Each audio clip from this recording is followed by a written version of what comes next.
Hi, this is CNC Telugu tech. ఈరోజు మనం ఏం చెప్పుకోతున్నాం అంటే సర్కిల్ ఎలా క్రియేట్ చేయాలి ఆర్ట్కమ్లో. మనం పార్ట్ 2లో ఏం చెప్పేసుకున్నాం అంటే వాట్ ఈస్ పాలిల్ అంటే ఏంటి, దాని గురించి మనం లైన్ని ఆర్క్ కింద ఎలా కన్వర్ట్ చేస్తాం, ఆర్క్ని లైన్ కింద ఎలా కన్వర్ట్ చేస్తాం అని మనం చెప్పుకోవచ్చు. ఈరోజు సర్కిల్ గురించి మనం చెప్పుకుందాం. సపోజ్ సర్కిల్ వన్ పాయింట్ ఇలా క్లిక్ చేసి ఇలా మనం డ్రాగ్ చేసిన తర్వాత ఇక్కడ డయామీటర్ ఉంది, సపోజ్ ఒక 300 పెట్టాను. డయామీటర్ అంటే టోటల్ సర్కిల్ ఒక టోటల్ డయామీటర్ అంటాం, సమ్ వాల్యూ.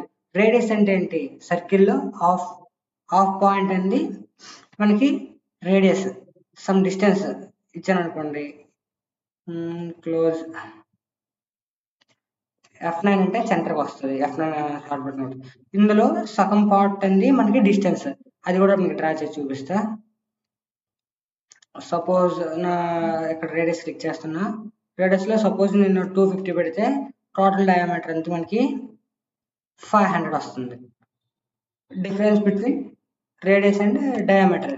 టుడే టాపిక్ మనం సర్కిల్ ఆర్ట్కామ్లో సర్కిల్ ఎలా క్రియేట్ చేస్తామని తెలుసుకున్నాం. Please do subscribe CNC Telugu tech.